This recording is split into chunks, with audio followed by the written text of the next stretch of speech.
insecurity is a problem that's not only plaguing Kenya but many African countries.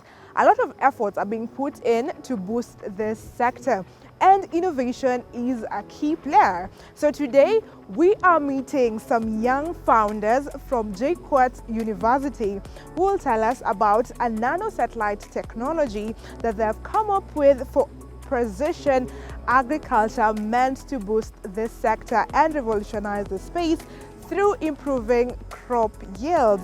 We'll tell you about this later on in the show. For now, we catch up on some tech news. Welcome to TakeOnTech. My name is Stephanie Ayata, and the hashtag to use is TakeOnTech at KBC Channel 1.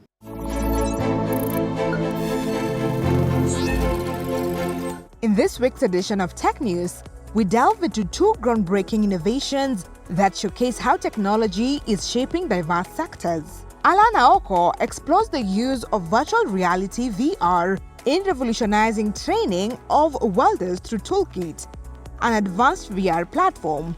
This technology enables trainees to simulate real-world welding scenarios, enhancing their skills in a safe, controlled, and immersive environment. By integrating VR into technical training, Toolkit not only reduces risks associated with traditional welding training, but also ensures precision and efficiency, preparing welders for the demands of the modern industrial landscape.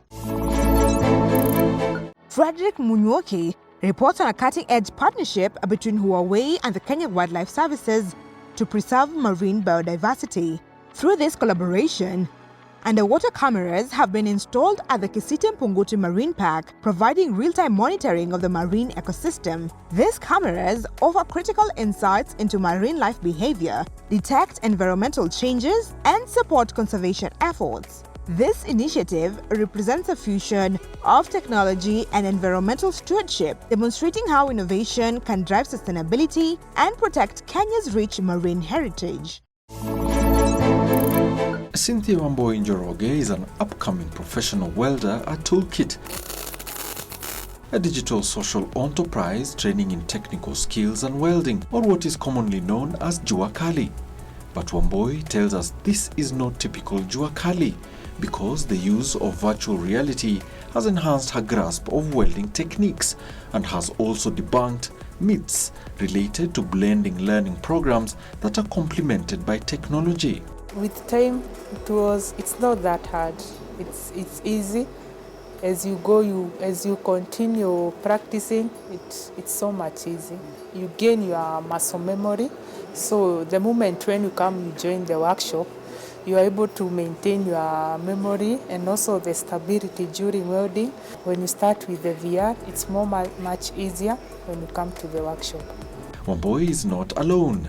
Her colleague Peter Kuria Mungai cites time and unique upskilling as the reason for choosing VR in welding. I started with virtual reality, where we are engaged in a controlled stimulated environment, the same as a workshop, but it's in a controlled stimulated environment, where I gained a skill in virtual reality, and I really passed. I had a pass mark of 89. The learning experience begins here, using a wearable headset, a unique handheld controller customized to mimic a welding gun. The controller has a series of buttons which helps the user select options in the virtual world, while the headsets act as the wearer's eyes in this digital reality. These devices take you to a virtual world safely projected on computers, which display what the VR wearer of the devices sees and controls in the virtual world. So as you can see on your screen, he's welding.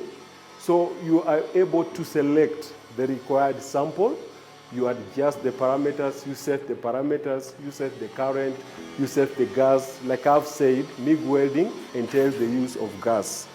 So once he or she is ready to weld virtually, there are all the welding specifications that are required. This one will give you the experience of the real MIG welding gun. Yes, the weight of the gun. Okay, so this one acts as a counterweight. However, as groundbreaking as it may be, there are still major issues to consider. The biggest challenge and the call for first to the government is model the curriculum for assessment to be able to catch higher levels such that our trainees are qualified internationally. The appeal for these tools in various needs seem not to be waning as technology continues to make work easier. Virtual reality environments like the ones you've seen here for welding safeguard against a lot of costs overruns, especially when it comes to safety and the overall cost of programs like this. And now experts say that this can be replicated in other industries like this one. Alan Oko, Tech One. Despite significant efforts to protect wildlife and preserve habitats, human-induced threats such as deforestation, pollution, and habitat destruction continue to threaten the delicate balance of ecosystems. Environmentalists believe technology holds the key to securing a sustainable future. What we'll be doing here at the Kisite Marine Punguti Park in partnership with KWS and IUCN, we will install underwater cameras that will support in monitoring and evaluating the ecosystem in the marine park that is here. Huawei Kenya and the International Union for Conservation of Nature, in partnership with Kenya Wildlife Services, have unveiled a Tech for Nature project to monitor and protect coral reef and biodiversity at Kisite Mpunguti Marine Park and Reserve in Kwale County. This technology that we are bringing here is extremely important because it is actually the first one that is going to be used in Kenya in terms of marine conservation. The KWS has a lot of technology, cameras and all those outside on the terrestrial managed areas. But this will be the first kind of technology monitoring instrument, also data capturing and analysis. The 3-year project is aimed at strengthening the monitoring and management efficacy of the protected area. The project will see underwater cameras, photogrammetry, and audio monitoring technologies deployed to monitor marine life, including the biomass and population of parrotfish.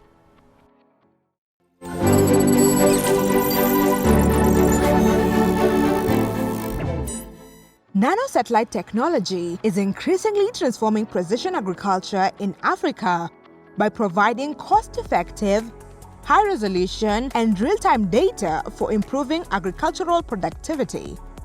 These advancements are empowering farmers to make informed decisions, enhancing food security, and driving economic growth. The transformative role of nanosatellites in precision agriculture are cost-effective solutions. Nanosatellites, being smaller and cheaper to build, launch, and operate compared to traditional satellites, offer an affordable entry point for African countries to embrace advanced agricultural monitoring. Public-private partnerships such as the African Union's GMES and Africa Initiative are key to funding these transformative projects.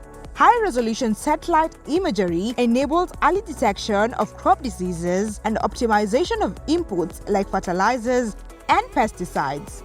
Real-time data supports efficient irrigation and water conservation in drought-prone regions. Improved weather data helps farmers mitigate risks and plan for planting and harvesting cycles. AI and machine learning applied to satellite data allow for accurate yielding focusing, enhancing market readiness. Programs such as Kenya's One Kunz PF and Ghana's GhanaSat-1 demonstrate how countries are developing tailored satellites to meet local agricultural needs, including land suitability analysis and crop mapping. Combining nanosatellite data with drones, IoT devices, and mobile apps allows farmers to access actionable insights directly, even in remote areas. Nanosatellites help monitor deforestation, encourage sustainable land use, and support climate-smart agriculture by tracking areas under environmental stress. African companies like South Africa's Dragonfly Aerospace and Kenya's Sayari Labs are at the forefront of satellite development for agricultural monitoring. Pan-African collaborations such as the African Resource Management Constellation also play a vital role in scaling these efforts. Despite these advancements, challenges persist. Funding remains a barrier for developing countries, while the need for technical expertise and accessible data platforms continue to limit full adoption by farmers. With this transformative landscape, AgriX emerges as a groundbreaking innovation developed by Akira Munyo and Eunice Orenge, two electrical and electronics engineering students at Jomo Kenyatta University of Agriculture and Technology. AgriX is a nano satellite designed specifically to revolutionize maize farming in Kenya. So here we have a nano satellite. A nano satellite just generally means that it has to be weigh between 1 kg and 10 kilograms. So this satellite communicates with the sensors that are on ground. These are in situ sensors that we hope to have in farms, and we hope to generate or rather send data from these sensors to the ground. So we hope to have so many of such sensors on ground. We hope to have them in, say, for example, Nanyuki, Embu, Samburu, Eldoret, Nairobi. So all those ground networks will be able to communicate with our satellite in space, and we'll be able to collect the soil properties that I have mentioned earlier, the soil pH, the soil moisture, the temperature, the humidity, and that will be communicated to our satellite in space. We have the EPS subsystem, the electrical power subsystem. So we have solar panels. The solar panels are the ones that are responsible for power generation in space. So the ADCS, the Attitude, Determination and Control subsystem, will be able to orient the satellite in space so that it is pointing towards the sun for maximum power generation. We have batteries for storage of power, and we have relays here that step down and connect to the other subsystem. We have the communication subsystem here. The communication subsystem for demonstration purposes, we have the LoRa. We're using the LoRa for communication between the satellite and the ground station. For the OBC, here the onboard computing subsystem, we have sensors that check the health of the satellite. We have the pressure sensors, we have temperature sensors, we have GPS sensors, magnetometers, gyroscopes that check the satellite health. And then down here we have the payload, which is for us it's a camera. The camera is one that takes images. It is connected to its controller down here. So all this communicates to the ground station. So for the ground station, we also use a LoRa, which is an antenna, receiving antenna or a transmitting antenna, depending on what function you're doing or operating on ground. So this ground is where we download our data down and also send commands to the ground, to the OBC in space. Here we have the in situ ground sensors that will communicate to the soil properties to the satellite in orbit. AgriX leverages motion sensor technology to monitor crop health and assess land suitability in real time. By analyzing soil quality, moisture levels, and vegetation conditions, the satellite is going to monitor crop health and land suitability of places. So for crop health, majorly, we're going to use multispectral imagery to capture images and analyze them so that we can be able to know whether the crops are in good health or what needs to be done, and the advice can be given to farmers after the imagery has been analyzed. And we're also going to analyze for land suitability using soil properties, and we're going to use that. We're going to use the soil moisture sensors and soil sensors to analyze the soil properties so that we can be able to advise based on this land suitability what crop that you should plant in your farm. AgriX equips maize farmers with actionable insights to optimize inputs and improve yields. Having high input and equipment that can actually help you get a high yield will be quite efficient. So for example, as she said, you'll be able to know if your land is suitable for a certain crop. In many years, we have been focusing more on the data that was already present from our forefathers, but then we are bringing an innovation that will actually now give you high-end data that can help you make decisions that are better and more equipped, and thus high yield. The AgriX founders envision collaboration with government agencies to secure funding and testing infrastructure. In particular, they hope to work with the Kenya Space Agency to advance satellite testing and deployment. And we also hope to make collaborations outside the country that will enable us to help give us funding or give us testing facilities, infrastructure, so that we're able to build our satellite in a clean room and be able to test our satellites and be able to launch eventually. By integrating AgriX into Kenya's agricultural ecosystem, Akira and Eunice aim to address the challenges of food insecurity and climate change while empowering farmers with modern tools for success. Nano satellite technology is reshaping agriculture across Africa by offering scalable, efficient, and sustainable solutions. AgriX exemplifies the potential of African innovation to harness this technology for transformative impact. With ongoing collaborations and investment, we hope to put Kenya and Africa generally on the map in as far as space exploration is concerned. We hope to now launch constellations, satellites, big satellites. We hope to launch beyond the LEO. We hope to launch to deep space. We hope to do lunar missions, and we someday generally hope to be in talks and collaborations with companies like SpaceX and NASA. Nano satellites like AgriX promise to revolutionize precision agriculture, ensuring a brighter future for farmers and communities alike. So much that innovation is doing. What do you think about that particular solution for our agricultural sector? I'm talking about AgriX. Talk to us at TakeOnTech using the hashtag TakeOnTech at KBC Channel 1. My name is Stephanie Ayeta, and I will meet you next week, same time, same place, with a different story. See you then.